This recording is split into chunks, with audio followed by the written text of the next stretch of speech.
नमस्कार, NokingNews.com में आपका स्वागत है। मैं हूं गिरिजेश वशिष्ठ। देखिए, विजयादशमी का पर्व है, इसके लिए आपको बहुत बहुत बधाई। और बधाई से ज़्यादा मैं आपको शुभकामनाएं देना चाहता हूं। शुभकामनाएं मतलब best of luck, all the best, ताकि आप आने वाले समय में विजयी हों। विजय अपने आप नहीं आती है, भगवान राम को कष्ट उठाना पड़ता है, पराक्रम करना पड़ता है, तब विजय मिलती है। रावण अपने आप आकर नहीं मरता है, बहुत सारे संघर्ष करने होते हैं।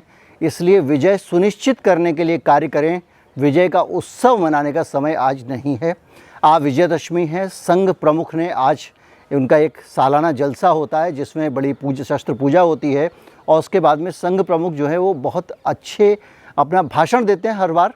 और इस बार उन्होंने जो भाषण दिया है उस भाषण के बारे में मैं बात करने वाला हूं।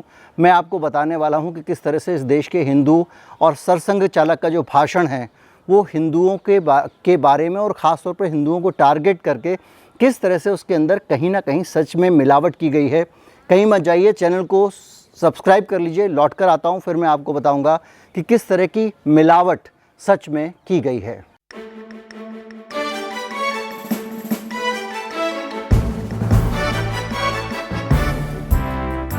सबसे बड़ी बात उन्होंने ये कही है कि हिंदुओं को संगठित होना चाहिए, बल संपन्न होना चाहिए।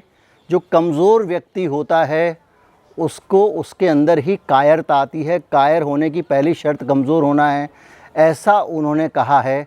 और मेरा मानना ये है कि कायर होने की पहली शर्त मानसिक रूप से दुर्बल होना है। अगर कोई सुबह से शाम तक आपको कहता है कि आप खतरे में हैं, आपके ऊपर हमला हो सकता है, आपके खिलाफ़ तैयारियां की जा रही हैं, तो वो आपको धीरे धीरे करके कायर बना देगा और आपको हर चीज़ से डर लगने लगेगा।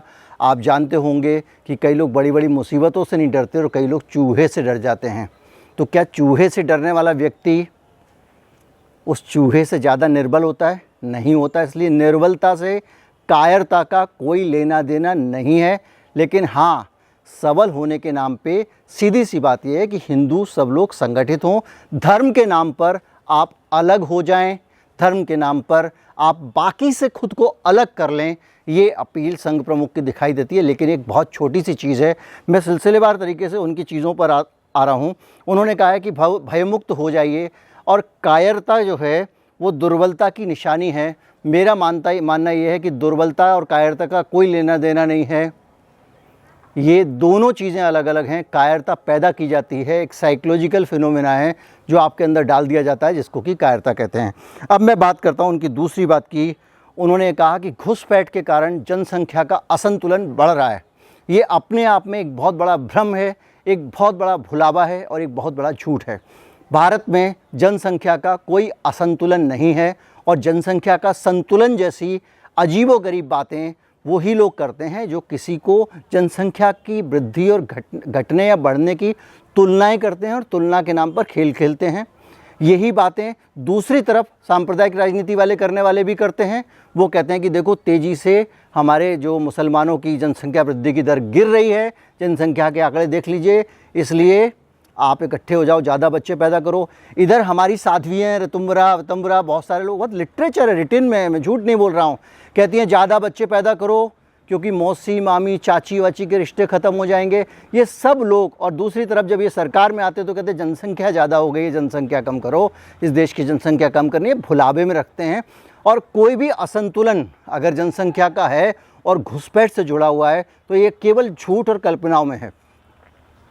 खुद आरएसएस की अपनी पार्टी बीजेपी की सरकार है जो एनआरसी लेकर आई है, जिसमें 1971 से लेके अब तक के एक एक आदमी जो 1971 से पहले भारतीय थे, उनके बाद जो जो आया है उन सब की नागरिकता का परीक्षण किया गया है। सबसे कागजात मांगे गए हैं, एक एक कागज़ वेरीफाई किया गया है, बाप दादे के कागज़ वेरीफाई किए गए हैं। इतनी सख्त स्क्रूटनी हुई है कि जो 20 लाख लोग छांटे गए हैं घुसपैठिए, कुल 20 लाख 150 करोड़ की आबादी में से, उस 20 लाख में से भी 12 लाख हिंदू हैं। इसलिए जो आबादी के असंतुलन बढ़ने की जो बातें आपको बताई जा रही हैं, जब आप उसको पढ़ेंगे तो ये बार बार दोहराया गया झूठ है, तो आपको लगेगा हाँ भाई, आबादी का असंतुलन घुसपैठ से बढ़ता है। लेकिन वास्तविक ज़मीन पे क्या घुसपैठ हो रही है? इसका उत्तर है ना। अगली बयान पे, उनके अगले बाइट पे आता हूँ, उनकी अगली बात पे आता हूँ जो उन्होंने आज विजयदशमी के दिन कही है। उन्होंने कहा है कि कश्मीर में टारगेट किलिंग बढ़ रही है। उनके अपने अधिकारी, भारत सरकार के अपने अधिकारी जो वहाँ गवर्नर आरएसएस का बैठा हुआ है, ये जितने भी हैं बीजेपी के भले ही हों या कहें कि ये गवर्नर जो होता है वो लेफ्टिनेंट गवर्नर वो केंद्र का होता है, वो किसी पार्टी का नहीं होता, लेकिन सब विचारधारा के लोग हैं। उनके अपने अधिकारी वहाँ बैठकर बयान दे रहे हैं कि धर्म के आधार पर हत्याओं की बात गलत है। उन्होंने आंकड़ा दिया है। सबसे बड़ा सवाल ये करने वाला था कि जिस कश्मीर में आज तक एक लंबे समय से केवल लड़ाई सुरक्षा बलों और आतंकवादियों के बीच में चल रही थी, सिविलियंस निशाने पर नहीं थे, उन पर अब वहाँ सिविलियंस निशाने पे आने शुरू हो गए हैं। और वो जो सिविलियंस निशाने पे आ रहे हैं उसके पीछे कौन जिम्मेदार है, कौन सी नीतियाँ जिम्मेदार हैं, और उन नीतियों पे जवाब मांगा जाना चाहिए था जो भागवत साहब विजयदशमी के दिन नहीं मांग रहे हैं। भगवान राम को मानने वाले लोग न्याय की बात नहीं कर रहे हैं और इसके बाद ये कह रहे हैं कि टारगेट किलिंग शुरू हो गई है। अरे टारगेट किलिंग आप कह रहे हैं और आप कहना चाह रहे हैं हिंदुओं की किलिंग शुरू हो गई है। वो 3 हत्या हाल में हुई थी, उनको आप एक जनरल पैटर्न बताना चाहते हैं कश्मीर का, और आम तौर पे लोगों को ये लग रहा है कि कश्मीर में ऐसा ही हो रहा होगा, जबकि हकीकत खुद अधिकारी बयान कर रहे हैं। ये ट्वीट की फ़ोटोकॉपी मैंने लगा दी है, इसको आप देख लीजिए। इसके बाद भागवत साहब एक बात और कह रहे हैं कि ड्रग्स से मुक्त कराने का प्रयास तेज़ होना चाहिए। ये बात बिल्कुल सही है कि देश में ड्रग्स की ट्रैफिकिंग बहुत ज़्यादा बढ़ गई है और लगातार इतने बड़े बड़े कंसाइनमेंट कभी इस देश में नहीं पकड़े गए जितने कि अब पकड़े जा रहे हैं। लेकिन बड़ा मसला ये नहीं है, बड़ा मसला ये है कि ये ड्रग्स आ रही है तो इसके लिए कौन जिम्मेदार है, जवाबदेही भी सुनिश्चित करनी पड़ेगी। खुद भागवत साहब को उनके प्रधानमंत्री फॉलो नहीं करते हैं, खुद भागवत साहब जो हैं उनसे वो मिलते नहीं हैं। वो भागवत साहब दुनिया की बातें कर रहे हैं, उनको इस पर फोकस करना चाहिए कि भाई इतना ड्रग ट्रैफिकिंग बढ़ी कैसे, कैसा ऐसे होता है कि एक आदमी जो बॉर्डर पे लोगों की घुसपैठ रोकने के लिए बॉर्डर सिक्योरिटी फोर्स में है, उसी आदमी को आप नारकोटिक्स कंट्रोल ब्यूरो का भी चार्ज देते हो। क्यों देते हो, किस नीयत से देते हो? 2 अलग अलग लोग होंगे, 2 अलग अलग सिस्टम होंगे तो चेक्स एंड बैलेंसेस रहेंगे। इस देश ने 2 एजेंसियां अलग अलग इसीलिए बनाई हैं ताकि एक एजेंसी गड़बड़ करे तो दूसरी पकड़ ले। अब दोनों में ही एक चीफ बिठा दिया आपने। क्यों बिठा दिया? गुजरात कैडर का अधिकारी था और वो अधिकारी था जिसके कारण सीबीआई चीफ बदल दिया आपने, सारे नियमों को ताक पे रख दिया था। अदालत ने भी कहा कि वो गलत फैसला था, उस अधिकारी को आपने बिठाया था।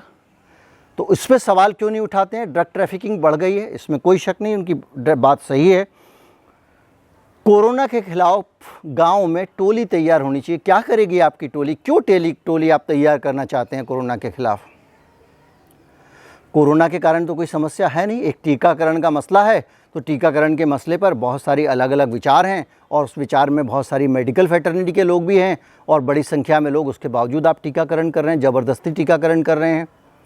ऐसे लोगों का टीकाकरण कर रहे हैं जिनका आपको नहीं करना चाहिए।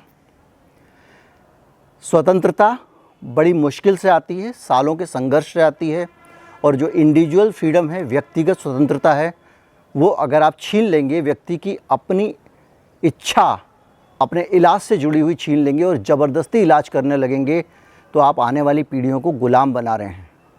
बात ज़बरदस्ती टीका लगाने की नहीं है और उसमें भी टीका अच्छा है बुरा इसकी भी नहीं है। बात सिर्फ इतनी है कि आज अगर आप टीका लगाते हैं, ज़बरदस्ती लगाते हैं और ज़बरदस्ती टीके के लिए आप स्वीकार्यता पैदा करते हैं, तो निजी जीवन में सरकार के दखल को आप स्वीकार्यता दे रहे हैं और उसका एक कदम कर रहे हैं। धीरे धीरे करके लोगों को आदत पड़ जाएगी, सरकार को हक तो है, फिर वो दूसरी चीज़ में करेगी, तीसरी चीज़ में करेगी और धीरे धीरे डेमोक्रेसी खतरे में पड़ जाएगी। ये यहाँ ही नहीं, अमेरिका तक में लोग इस मसले को उठा रहे हैं, पूरी दुनिया के देशों में उठा रहे हैं कि भाई ज़बरदस्ती नहीं, ये तुम्हारा हक नहीं है। उम्मीद करता हूँ कि जो भागवत साहब का वीडियो है उसका जो विश्लेषण है वो आपको अच्छा लगा होगा और आपको ये भी सुनने में अच्छा ही लगेगा कि भागवत साहब को बंटवारे की टीस है। उन्होंने कहा कि बंटवारे की टीस अभी तक गई नहीं है। सबको दुख है, भारत को बंटना नहीं चाहिए था, लेकिन 1937 से लेकर 47 तक जिस तरह का माहौल बनाया गया, जो लोग थे उनको आप वीर और देशभक्त कहने की बात कर रहे हैं, जो इस देश में धर्म के आधार पर दो हिस्सों में देश को बांटने का समर्थन करते हैं, उन देशों को, उनको आप वीर कह रहे हैं, आपके लोग वीर कह रहे हैं। झूठी सच्ची कहानियाँ किस्से सुनाकर उनको महान बनाया जा रहा है। तो इस बीच में ये आप टीस बढ़ाने वाली बातें हैं और दूसरे बंटवारे के हालात पैदा मत कीजिए। आप कुछ नहीं करेंगे, ना तो पहले के लिए कोई माफ़ी मांगी, ना आगे के लिए मांगेंगे। उम्मीद करता हूँ वीडियो अच्छा लगा होगा। सच है, कड़वा है, जल्दी जल्दी बोला है ताकि जो है वो लोगों को बोरियत ना हो। ज़्यादा से ज़्यादा लोगों तक वीडियो पहुँचाएँ। जो सच है वो सच है, और अगर किसी को बुरा लगा हो तो उसके लिए माफ़ी चाहता हूँ। विजयदशमी की मुबारकबाद। फिर से एक बार आपको बहुत बहुत बधाई और बहुत बहुत शुभकामनाएँ। चैनल को सब्सक्राइब कर लीजिए। नमस्कार, जय हिंद।